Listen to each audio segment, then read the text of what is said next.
Starbucks is one of these brands that people love to hate but keep going to anyway. The 16 stores the company is closing, at least 2 recently unionized. Starbucks says that didn't play a role in their decision.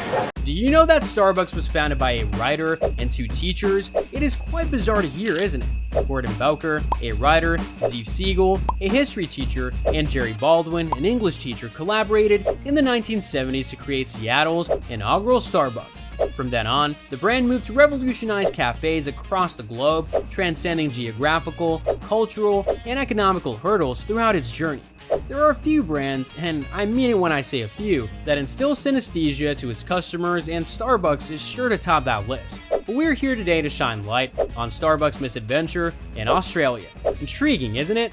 Well, let's find out. Starbucks, the globe's most famous coffee brand, has over 30,000 locations worldwide. We've all grown familiar with and adore its instantly recognizable symbol and emerald green color scheme. That was the talk of the hour for a while too. But what is it that made us talk about Starbucks now? Tell us, have you ever been to Australia? Maybe in the future you will, to enjoy the hidden gems of nature on the continent. But if you're a Starbucks lover, then we suggest you pack some Starbucks coffee too in your baggage. First, you have to listen to the story of this green mermaid in Australia. Australia has been ranked as the 13th largest economy with a GDP of $1.3 trillion. The nation's coffee culture is evolving. As a matter of fact, the Australian coffee industry was worth nearly $5.8 billion by 2021. In the year 2000, the first Starbucks was launched in Australia. By 2008, Starbucks had 90 stores across the country, averaging about 11 fresh locations per year. This quick expansion has outpaced Starbucks' natural expansion in Australia. What's the problem here? Listen to research analyst Thomas O'Connor. They launched too rapidly and didn't give the Australian consumer an opportunity to really develop an appetite for the Starbucks brand. Evidently, the growth of Starbucks in Australia was not the same as what happened in the USA. It wasn't organic at all. Now, you might be thinking, like, are we talking about the same patty cultivation? But marketing needs some organic factor too. Next time, if you're trying to expand your business, keep this in mind. Grow according to the demand only. Contrary to the United States, Starbucks wasn't growing organically in response to demand. All Starbucks got was a $105 million loss in its first 7 years in Australia. Since the brand flourished in the country, it then loaned $54 million from the United States to keep its business in the country ongoing. But the company closed 2/3 of its Australian sites in 2008 as it suffered in the months that followed the worldwide economic downturn. Starbucks is not some small enterprise which popped up like a monsoon mushroom, but indeed, in Australia's case, their strategy was lagging behind. American and Australian coffee cultures differ in subtle ways that have significant implications for American coffee brands looking to join the market. The origins of Australian coffee culture may be traced back to Italian and Greek immigrants who arrived in the country in the mid-20th century, and they introduced Australians to espresso. By the 1980s, Australians had evolved their own unique coffee beverages, such as the flat white and the Australian macchiato. We can smell the freshly brewed coffee. Heaven! That was the beginning of Aussie coffee. Australia's coffee culture, which arose from these immigrant groups, is especially distinctive in that it places great importance on socialization at coffee shops. Starbucks' ease and to-go cafes were unsuitable for the Australian consumer. Starbucks faltered in Australia due to the fact that it handled the market with an American coffee culture. America simply promotes coffee as a commodity or rapid source of caffeine. The Starbucks menu, which included a variety of sweet drinks, did not appeal to local Australian preferences. Australians compete in barista contests and even take coffee-making classes, indicating that they take their coffee seriously as well. Was the problem only because of the failure to follow the culture? Well, not exactly, no. As per one report, Australians opted to pay less for coffee that they liked from a local barista that they trusted. Of course, Starbucks' coffee is entirely opposite to this ideology. At the same time, one of the strong rivals for Starbucks was Gloria Jean's. This one is also an American coffee chain which took its birth in Chicago.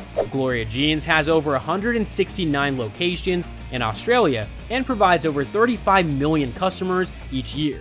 According to industry experts, Gloria Jean's success can be attributed to the company's competence and willingness to adjust its goods to the Australian market. They knew how to play the game. In contrast to Starbucks, the Gloria Jean's menu contains several espresso and Australian specialty beverages. which aided the company's expansion into the market. In comparison to Starbucks, Gloria Jean's has lower prices for its items. Gloria Jean's affordable costs have pleased the hearts of many. Starbucks charges more owing to the high quality of its drinks and food items, but Gloria Jean's also made good quality caffeine drinks.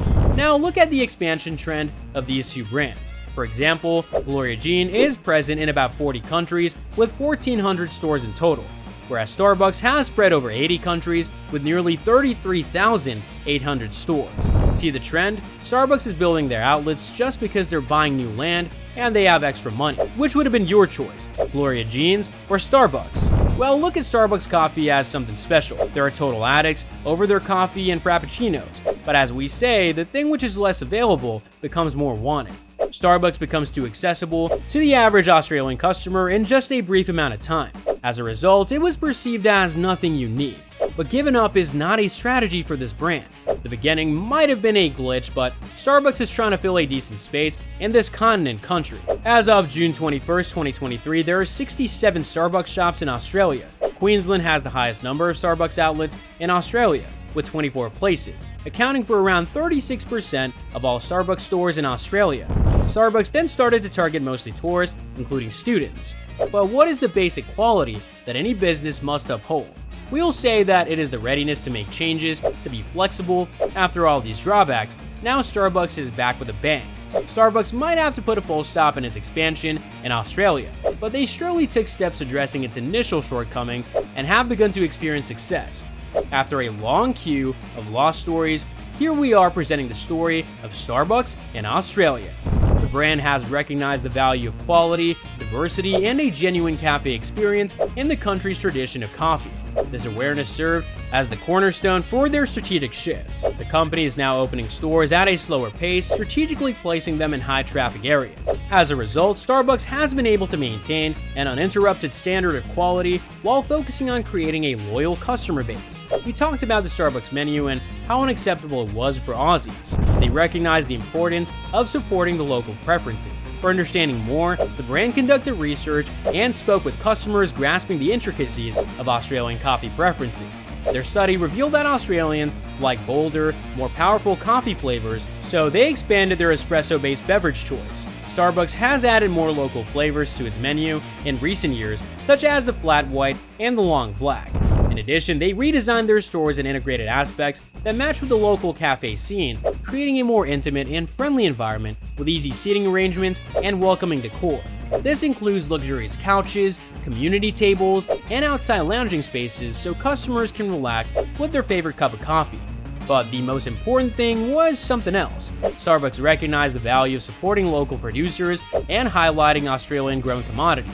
They secured high-quality coffee beans from regional Australian farmers, thereby supporting sustainability and developing ties within the local agricultural sector. You know, this strategy not only increased the brand's trust, but also catered to consumers' demand for helping local companies. In short, Starbucks' struggle to conquer Australia's coffee culture serves as an indication that the global expansion is not so simple. However, by being flexible, listening to customers, and adopting local preferences, a business may overcome any obstacles and achieve its objectives. The idea is to respect local culture while also listening to customers and always changing to fulfill their demands. Was that helpful? Then support us by giving a thumbs up. We would appreciate it if you could share the rich history behind the coffee culture of your country. Wait till we meet again on another episode. Don't forget to subscribe to the channel and click on the bell icon for the latest content.